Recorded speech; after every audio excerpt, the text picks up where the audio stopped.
Sukuru. It means to create.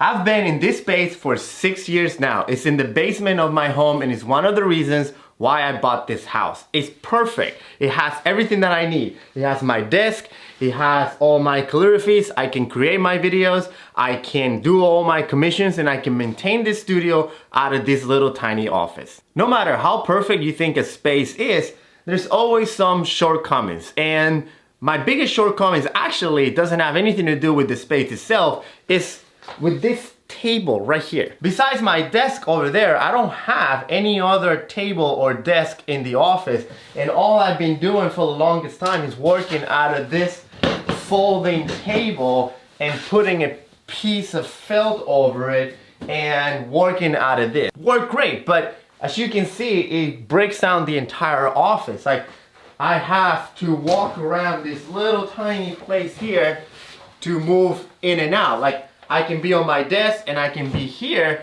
I can set the camera over here if I'm doing a video that way, which works great. But if I have to come around, I keep having to do this, and it's really difficult to move around the office. Also, when I do things on the floor, I have to completely move this table out of the way, take everything out of it, and set the rug and the felt on the rug when I do calligraphies on the floor, because they're bigger pieces and I cannot use the table. Most of my videos are of me demonstrating Japanese calligraphy, and the best angle to demonstrate what I'm writing on is through an overhead shot.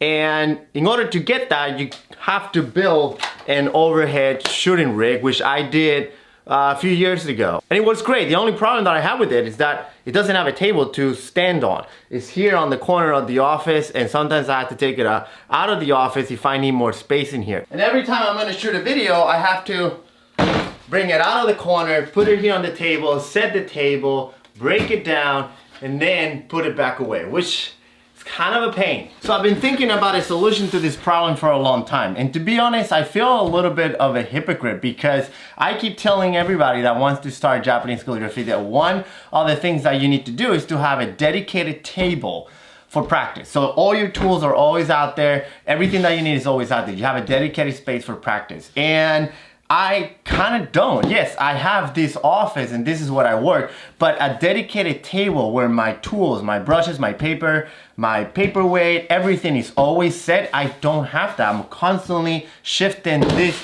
big plastic table around the office to do all the different things that I need to do. So I figured I should take my own advice and build a dedicated table that is gonna be used only for calligraphy practice. It's not gonna get shuffled around the office, it's not gonna get taken apart, move around, nothing. It's gonna be only for my calligraphy practice.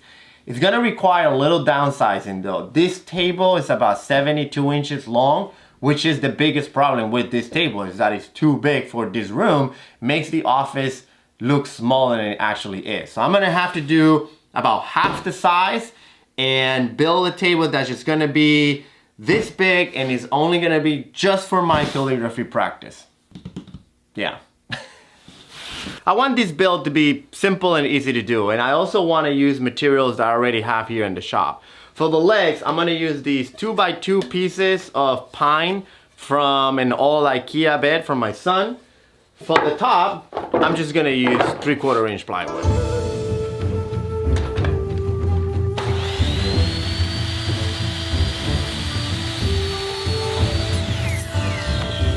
I don't want the legs to have sharp edges, so I'm gonna round over the edges using a router.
happy with the way this table turned out. It's perfect. It fits very nicely here in the office. This table though is gonna be for Shodo. It's small enough that I can move it around the office if I have to for whatever reason I need to rearrange some things.